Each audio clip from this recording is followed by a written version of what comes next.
Welcome to the Imaginaries. All right. Welcome to the Imaginaries podcast, where we talk about all things imaginary. You have two very real people coming at you today. I'm Tony, and I'm joined, as usual, by my intrepid compatriot. Hi, I'm Kendra. And today, what we're going to talk about is... Wow, what is a good way to sort of sum up everything that we're going to talk about? Zombies. All right, well, there you go. That is actually not really not what we're going to talk about today. No, we are only a little bit. Only a little bit. We are, however, going to talk about several works of nonfiction, which we think are particularly timely when you consider them in relation to science fiction and fantasy. None of these are books in the vein of, like, The Seven Beauties of Science Fiction, which is a work of science fiction criticism, which we will return to in other podcasts and which we have talked about in previous podcasts. Rather, what we want to talk about today are books of nonfiction, which may be creative nonfiction, or maybe just have some really interesting ideas that we think are particularly pertinent or timely as they concern science fiction. Well, I think we should introduce our first book, which is actually a book that you've been reading. Do you want to talk a little bit about this book, Contagious? Yes, I do. So, the book Contagious by Priscilla Wald is, if I had to wrap it up in one sentence, I would say it's telling the story of Contagion as the story of globalization. So thinking about what stories and narratives exist regarding contagion and plague and disease and outbreak, and how they are really the stories of all of us, how they're telling the story of how things have changed since the idea of germ theory. That's fascinating. So this is not a book that I have read. However, it is a book that someone else interesting has read. Do you want to talk a little bit about Scott Selisker? Yeah, so for the first time ever in this podcast, but definitely not the last time, we're going to include an interview. So I'm going to go now to the interview that I conducted with Scott Selisker, who is a professor of English at the University of Arizona. So we'll go ahead and break for that right now so we can talk a little bit about Contagious. Will you introduce yourself? Yeah, my name is Scott Selisker, and I'm an assistant professor of English at the University of Arizona. I'm the author of a new book called Human Programming, Brainwashing, Automatons, and American Unfreedom from Minnesota Press this year. And more generally, I study the relationships between literature and science in mainly American 20th century culture. Awesome. Thank you. One of the things that I want to ask that really I pulled away from this book wondering about is this ultimately an argument for the power of story and narrative, especially in science, but also maybe more largely? What do you think? Absolutely. You know, one of the things that really was attractive to me in this book, and that's kind of influenced my own work, is the way that Wald takes this idea of the outbreak narrative and shows that it's, you know, this kind of set of patterns within the fictions that we tell about outbreaks, but then shows that it's a pattern that we see in the scientific discourse and in the media coverage of different kinds of disease outbreak. You know, the kind of shared fabric of all three is that, you know, we're always telling stories about what we do, whether it's in blockbuster films or novels, but also in the news media throughout science, whether it's a grant application or a report or an article on what the dynamics of something are. Wald winds up showing how this kind of set of stories really defines how we think and even the limits of our thinking about contagion. Yeah. So Earlier, I was mentioning something about relevance and this idea of like, what is relevant? So, do you think one of the points here in this book that fiction and story are useful in as much as they have useful or predictive power in the real world? You know, that's a really interesting question. I feel like, one, I'd want to unpack the idea of predictive power, I think. But one thing that I think is absolutely relevant about Contagious is it shows us this kind of set of characters in the Outbreak narrative, and these questions about responsibility, these questions about globalization, about contact between cultures, between people in cities, between people in very different cultures across the world. And the set of, we could think of them even as kind of scripts for describing these things.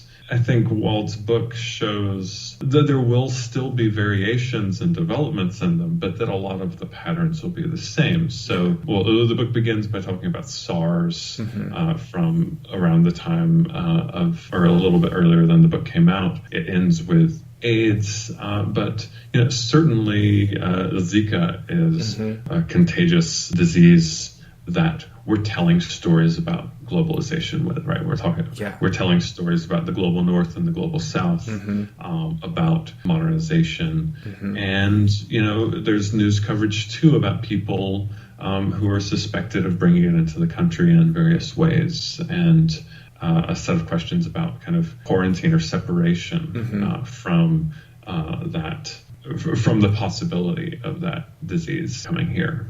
It seems like if it's predictive, I feel like seems a little too strong. But I think that this book, I think, gives a great set of resources for understanding the history and the kind of playbook out of which we draw in describing the spread of disease and the relationships between disease and culture. Yeah, I agree. And I think that is something that we have definitely talked about on the podcast before with respect to science fiction, and will again for sure, how the power of those fictions is not predictive, how the goal is not to say how the world will be. And that's something that I think a lot of folks look back on. I'm thinking here of this recent resurgence of Octavia Butler and how she's sort of credited with anticipating Trump and anticipating the current turn in politics. And really what's going on there is not that she was trying to be predictive at all, but rather she was writing about a particular set of experiences, marginalized experiences that were true then and are more true more largely now. So I think that there's a lot of overlap between what a book like Contagious is doing and what books like Octavia Butler's might be doing, definitely in different spheres, but in terms of whether or not their power is primarily predictive, I think that it is not. But let me also ask you, since I just brought up fiction, what do you think makes Contagious a particularly relevant book in terms of modern fiction? Like, how does it fit into the modern fiction landscape, especially maybe with respect to science fiction? Ooh. In a sense, Contagious, I think, is telling a story, a history about the kind of power of what's ultimately a pretty small set of literary texts. So, there are a good number of texts like this that seem to have, in the circulation of their images and ideas, just real sort of staying and circulating power. For me, that's a really exciting way to think about the sort of power of literature, the ways that its images, not to be corny, be contagious, or that its images are sort of spreadable and shareable and readaptable. One of the things that I found really useful methodologically about this book is thinking, as I do too, about literature and science and their relationships with one another. That instead of sort of describing ways that literature critiques scientific discourse or sort of stands apart from it. Shows us the sort of literary human against the kind of inhumane science that I think we often get in the literature of, say, the 60s and 70s and sort of much earlier science studies. Yeah. What Contagious does is to imagine this really fruitful and omnidirectional conversation between fiction and science and news media. It gives this kind of complex understanding of fiction's place in the, say, ecology of culture, in the broader field of culture. Yeah. None of my particular favorite literary texts are about Contagion, to be honest. I still haven't seen Contagion, actually. I've heard it's really gross. I haven't either. But I really admire the way that this book thinks about kind of the relationships between stories and science. Wonderful. Okay. And now you're back with Kendra and I. Hi. So, welcome back.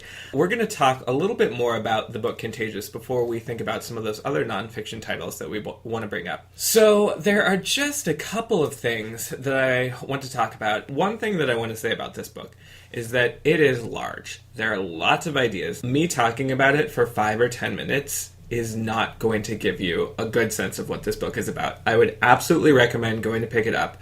It's very interesting. It's not a quick read by any means, but there's a lot of important stuff in there. So, just a couple of the ideas that I wanted to bring up in terms of particular pertinence and timeliness were how the Outbreak narrative fuses the transformative force of myth with the authority of science.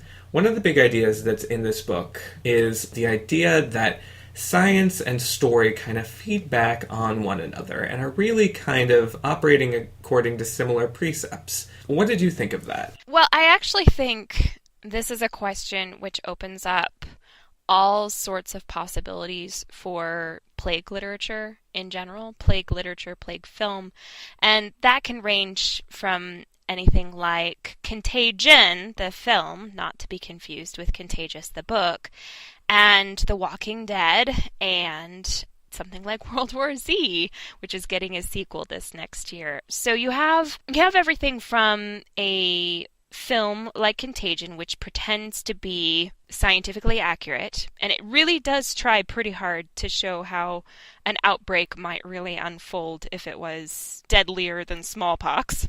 And then The Walking Dead is pretty much only interested in narrative and relationships between characters. That's fine.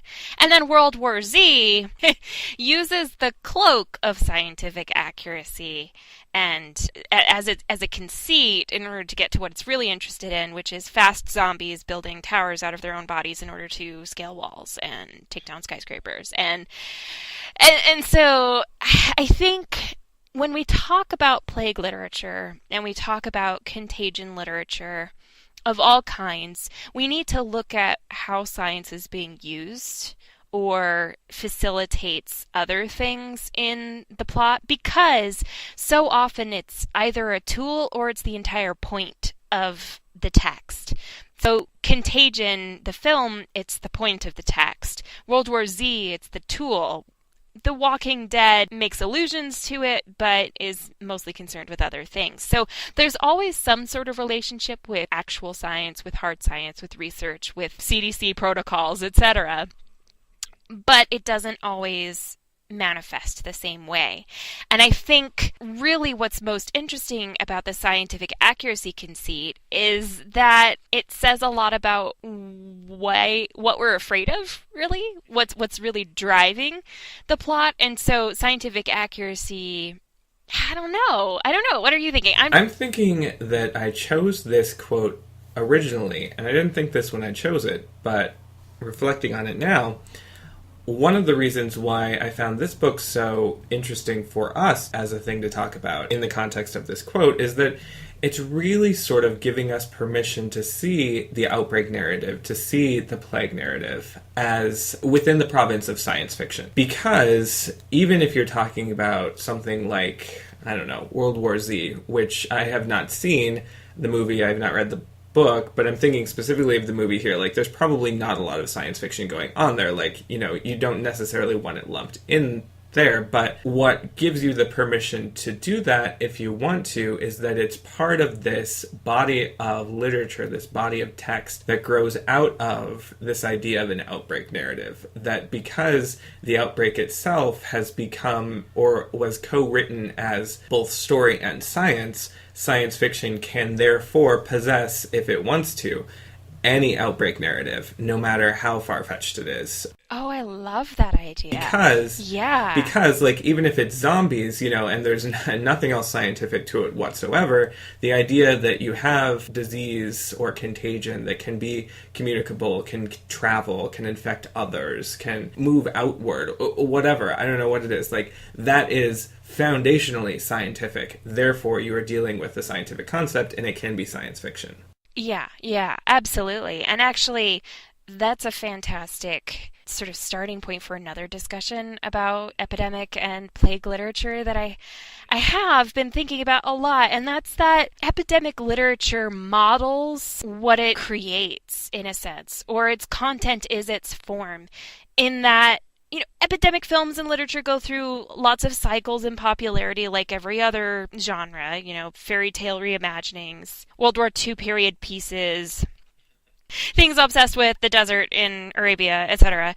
But there's something about plague films, epidemic films, and the books too, but I'm thinking mostly about the immediacy and the sort of urgency of the film genre specifically here, but they actually operate like their content. Epidemic films induce fear in their audiences in order to, quote-unquote, spread ideas in the same manner as disease vectors.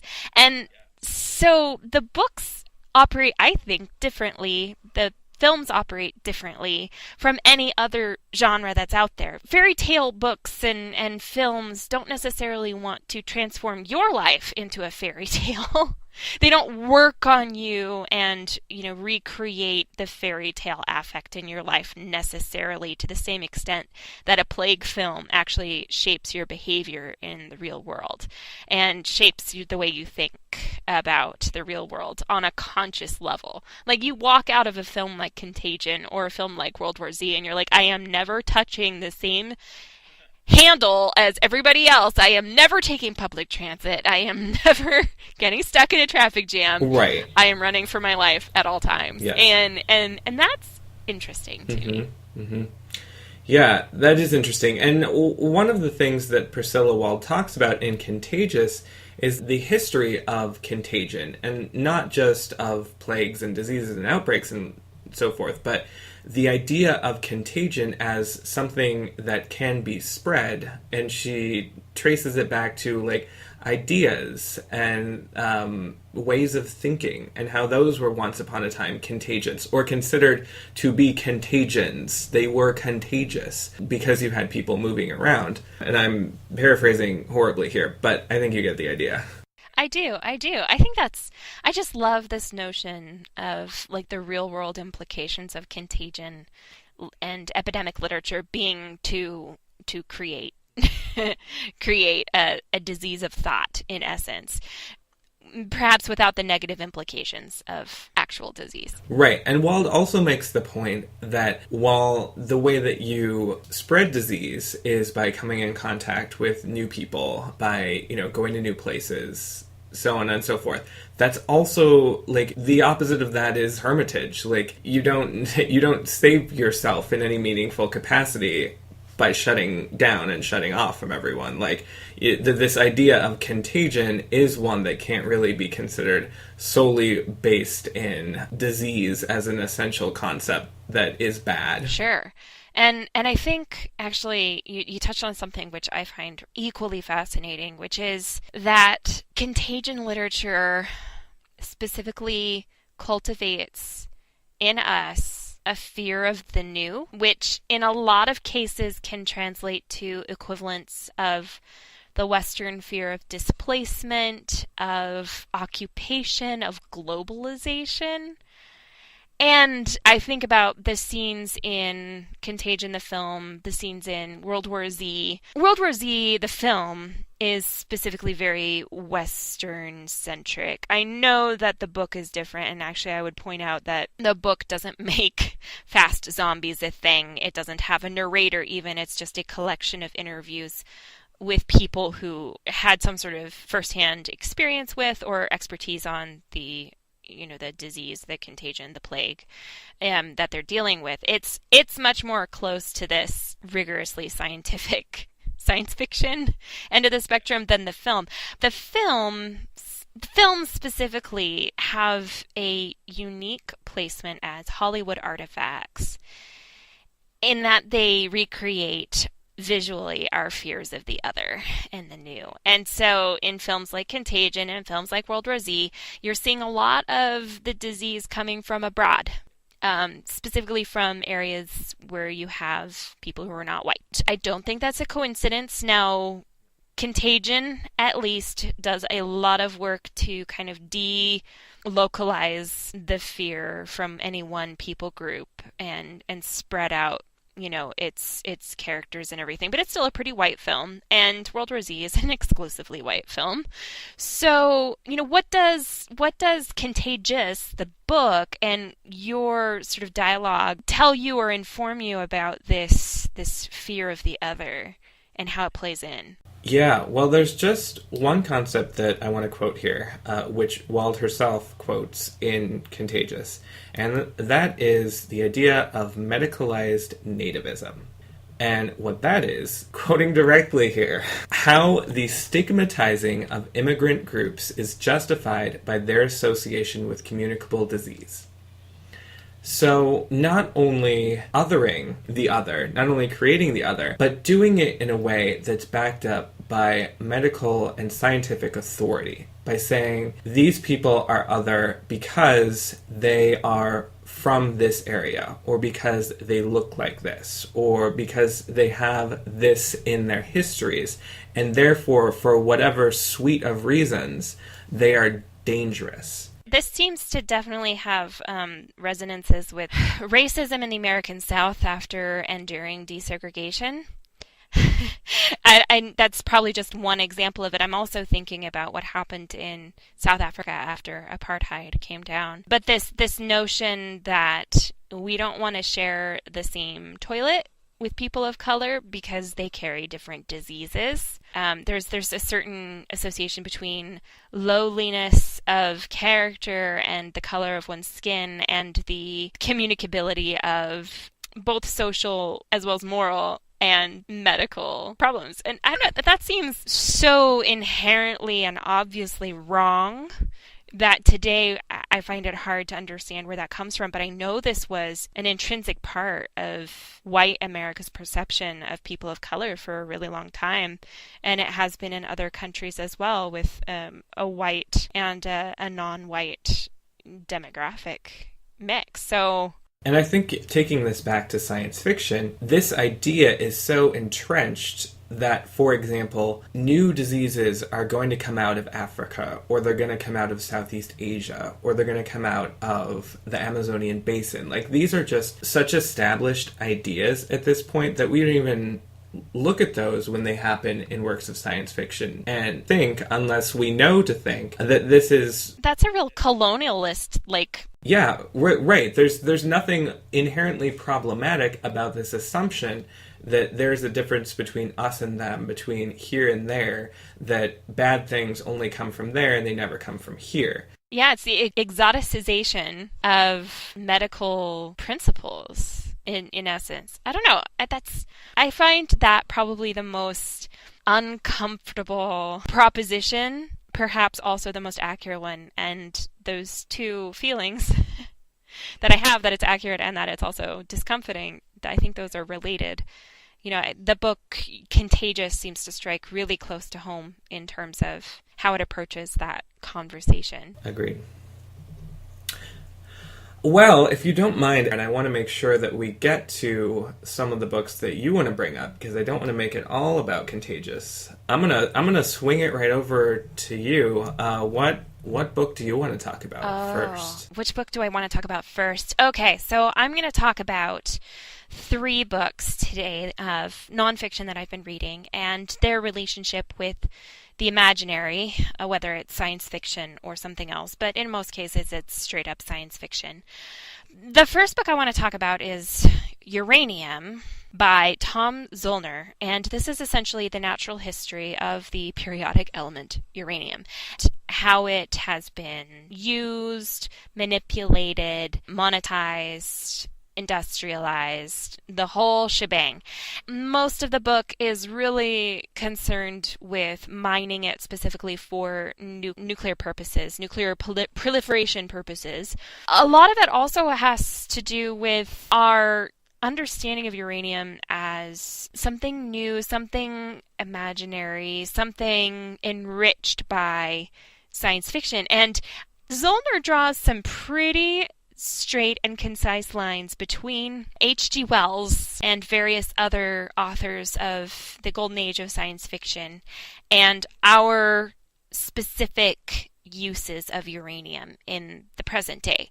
So, H.G. Wells envisioned a bomb, a nuclear bomb, decades before the potential uses of uranium were fully explored.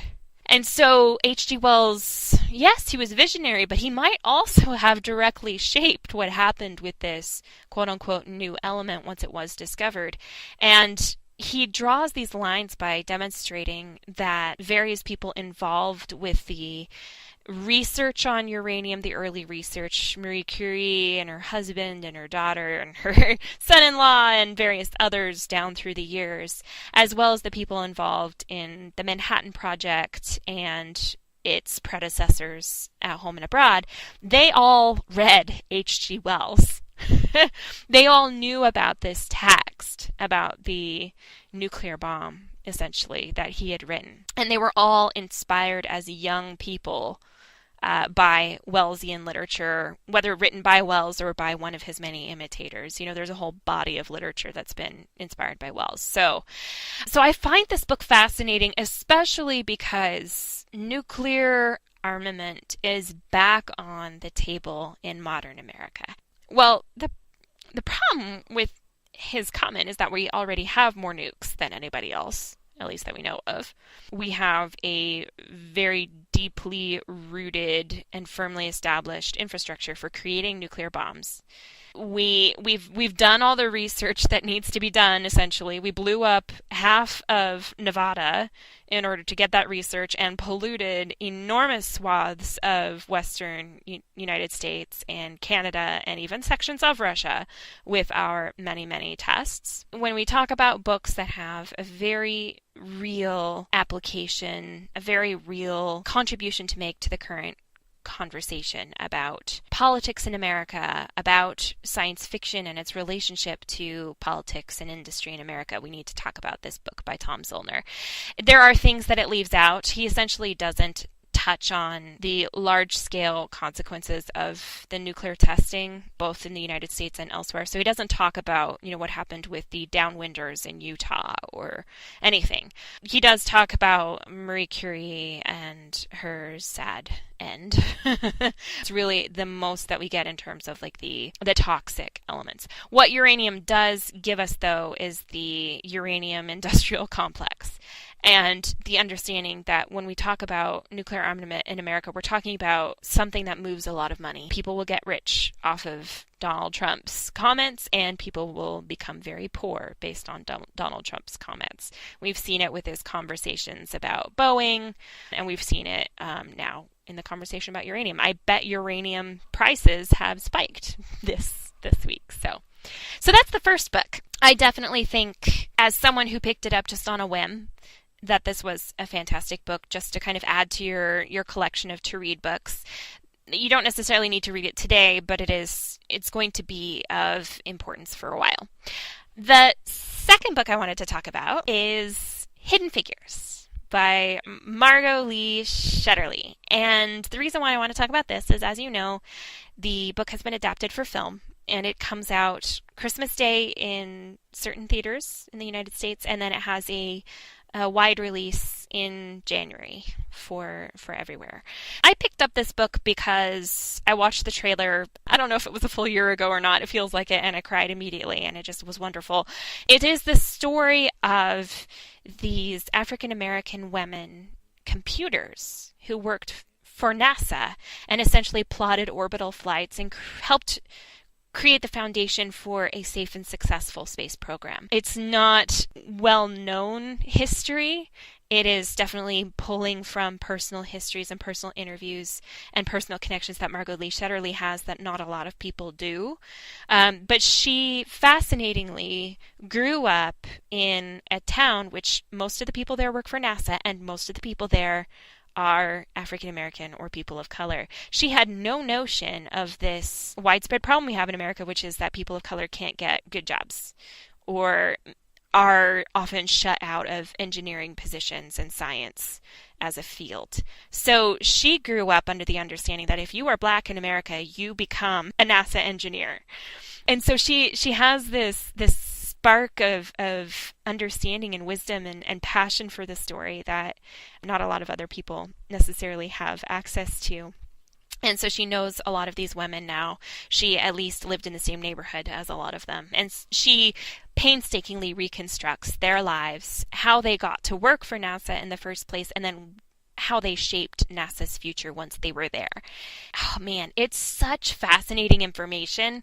The only downside is that it's rather dryly written. Because it follows a handful of women instead of just one woman, it does fall into the trap routinely of just trying to get through all the information, make sure that you represent all the facts, instead of building a really rich tapestry of language to scaffold that. You know, you read a paragraph and you come away with a lot of fascinating information, but you don't read a paragraph and feel moved. That is what I would say about Hidden Figures. I think the content is great. I think her level of research is astounding. I don't know that I would recommend Hidden Figures, the book, for entertainment value. I think that's what the movie is going to give us. It has a fantastic cast. It has Pharrell Williams doing the score, and he's a producer. So you know it's going to be snappy. It's going to be grabby. It's going to really move us the way we need to be moved, which I think right now is to rebuild our sense of optimism in the world, and that people of color, women can have important roles to play in these visionary projects like the ones at NASA in the 60s and so forth. So yeah, that would be my second book. I would wait until the movie is out and you decide whether you're invested enough in the story to want to read the book before picking it up. And we definitely will be talking about the movie on the podcast. Like, we will devote a full podcast at least to Hidden Figures. Oh, definitely, definitely. Instead of going to see Passengers this Christmas, we recommend that you wait an extra week and go see Hidden Figures. All of the reviews to date, all of the released soundtrack tracks, everything about the film really seems to be well built and inspiring. It's probably like The Help of NASA, if you ever watched The Help. It's probably doing some of the same work in that it's inspirational, it's moving, it's fun and enjoyable, and has a great cast. So, yeah, stick around for Hidden Figures. Last but not least, on my list of nonfiction books to consider as we move into Christmas is this book I received a free copy of that I'm really glad I did, which is The Science of Star Wars. The scientific facts behind the Force, space travel, and more. And it's by these two authors, Mark Brake and John Chase. And, oh boy, do they have... Which is... that's actually, if I can interrupt you for a second, that's actually a really fascinating prospect, because Star Wars is essentially, like, really strongly science fantasy. Like, it's the story of, like, knights in space. Like, there isn't a whole lot of, like... There's not a lot of hard science fiction in Star Wars, I should say. I mean, Star Wars isn't trying to be absolutely accurate. not. Right, ever. which I guess is what I was getting at. Like, the point of going to Star Wars is not so that you can see, the hard science that you would see in The Martian, or even the, like, speculative hard science that you might see in yeah. Interstellar or Contact or something like that. Yeah, yeah. No, I definitely agree. And actually, my final verdict I'll just deliver now because you transitioned so beautifully to it, which is that this is a book which would function really well as a text expanding the minds and the understandings of young people, like junior readers, young adult readers who have maybe come to Star Wars recently, like with The Force Awakens or Rogue One, and who are like, you know what? This is a really fascinating world. I want to learn more about how this world works. And you can sneak this book into their pile, and they suddenly walk away thinking about quantum physics and actual hard science concepts. So Mark Brake and John Chase have all of the bona fides you could possibly need to speak about both hard science, like quantum physics, and about NASA and its history, and about Star Wars. So they are two really choice picks in terms of experts who can deliver all of this information and deliver it accurately and well. There are fascinating chapter headings here, really. I'll just read you a couple of them. So, did Star Wars predict the existence of exoplanets? Could Starkiller Base drain the energy from a star, as in The Force Awakens?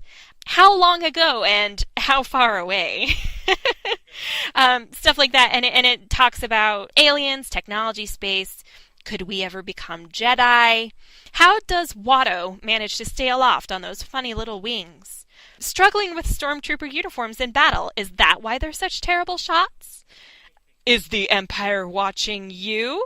So it's everything from like NSA surveillance to answering questions as nitpicky as why do the fighters in Star Wars, why do they make banked turns when there's no atmosphere? Because banked turns are to reduce friction and drag as created by an atmosphere. Like it goes from like really what you might consider sort of nonsense or nitpicky questions to like really hardcore stuff about like the meaning of life, how our current society functions, patterns of behavior.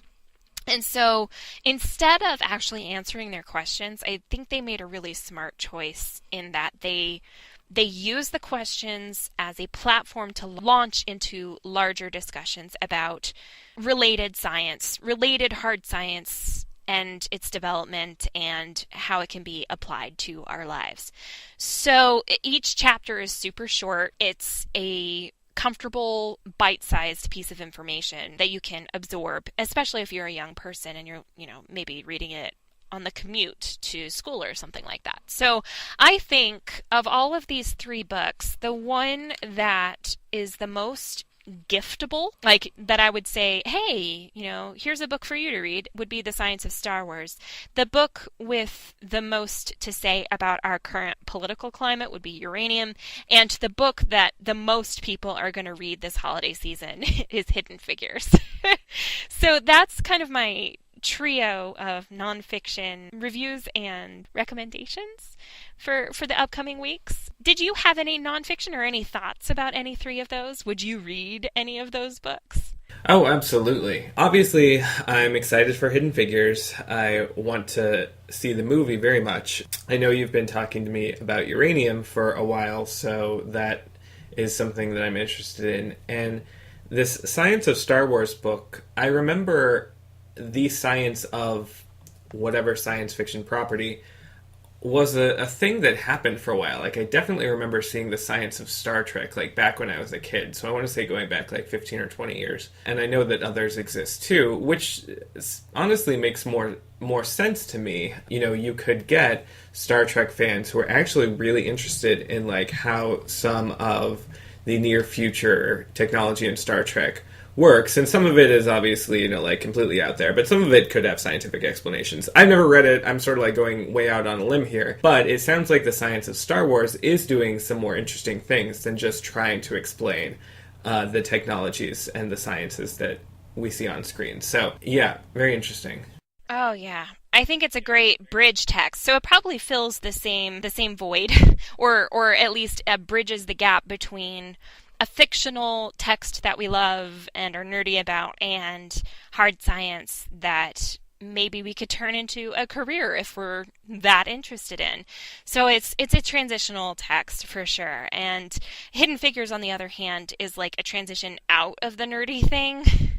Star Wars is, and the science of Star Wars is like a transition into even more nerdiness. Yeah, and I don't want to... The reason why I'm sort of like short-changing Hidden Figures here is that I really want to bring more of a discussion in about the book when we talk about the movie. So definitely going to bookmark Hidden Figures for later, but... That will happen. There is also I think it's called a Young Readers or a Junior Readers edition of Hidden Figures, which might skip some of the heavy technical language and go straight for the narrative interest. I haven't had a chance to peruse it yet, but that is something to keep on your list of possibilities too, especially if you're looking to introduce someone young, especially a girl or a girl of color, to this nerdy thing. You might consider the younger version of the book as well. You know, it depends on, what your purpose is coming to the text. If you are an adult and you have no interest in in reading a junior version of this book, that's fine. But it's out there. It's on the table. There are options. Yeah. Awesome. Well, unless you have anything big that you want to wrap up with, I'm going to go ahead and say that... Oh, I just have one please. thing, which is actually to circle back to... your interview with Scott Selisker earlier in the podcast. He is findable on Twitter at SSELISKER, Selisker. And he has also recently published a book. I believe he mentioned this in the podcast, but it's worth reminding people that human programming, brainwashing, Automatons, and American Unfreedom is out this year from the University of Minnesota Press, I believe. It's like, I read the description for it. It sounds absolutely fascinating. This dude has some serious bona fides himself, and we recommend that you check him out online. And we will provide a link to his book from our website at www.imaginaries.us. You can also find us on Twitter at, what was it? Overdue? No. Imaginary_pod. Imaginary_pod. And we hope to see you again. We do. And with that, we shall sign off. This was the Imaginaries podcast. Catch you next time. Catch you next time.